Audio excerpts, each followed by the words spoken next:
Vážení priatelia, práve sa chystám podpísať otvorený list ukrajinskému prezidentovi pánovi Zelenskému s týmto obsahom.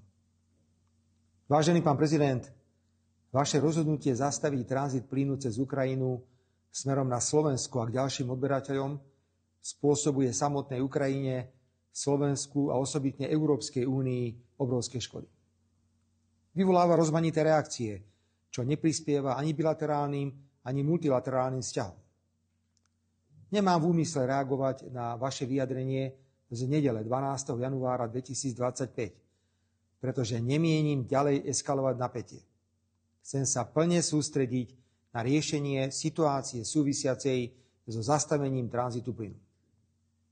Ako predseda vlády Slovenskej republiky mám vo viacerých oblastiach rozdielne názory, ako prezentujete vy.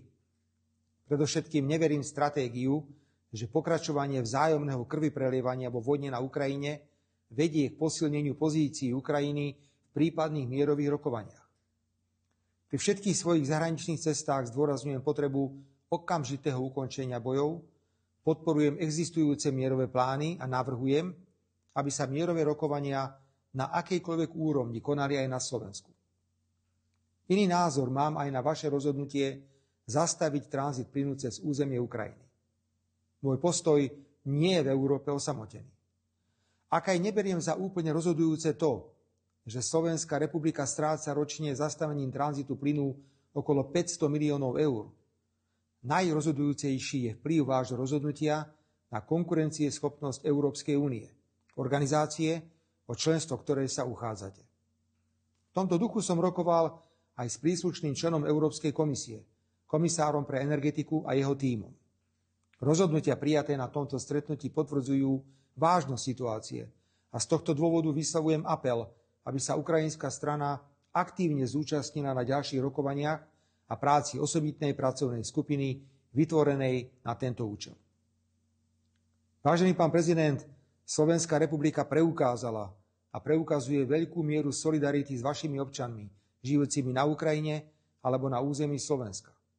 Dobré výsledky prinášajú aj spoločné rokovania vlád Slovenskej republiky a Ukrajiny. Rád by som nadviazal na konštruktívny a na vzájomnej úcte založený dialóg s predsedom vlády Ukrajiny, pánom Šmihajom. Preto mi dovolte, aby som vás ako najvyšší predstaviteľ slovenskej exekutívy pozval na rokovanie, pokiaľ možno v čo najbližšom období, pri plnom pochopení vážnosti vašej pracovnej agendy.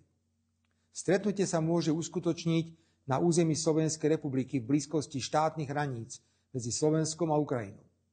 Je priam symbolické, že na dopravu na slovenské územie by ste mohli využiť priame vlakové spojenie z Kyjeva do Košíc, ktoré je výsledkom spoločného úsilia našich vlád. Takéto stretnutie vytvorí dobré predpoklady na otvorený rozhovor o dodávkach plynu na Slovensko a do iných krajín cez územie Ukrajiny, o možných technických riešeniach, berúc na zreteľ ukončenie platnosti zmluvy medzi príslušnou ukrajinskou a ruskou spoločnosťou k 31. decembru 2024. Ďalej o vplyve zastavenia tranzitu plynu cez Ukrajinu na klesajúcu konkurencieschopnosť európskej ekonomiky a samozrejme o vývoji bilaterálnych slovensko-ukrajinských vzťahov.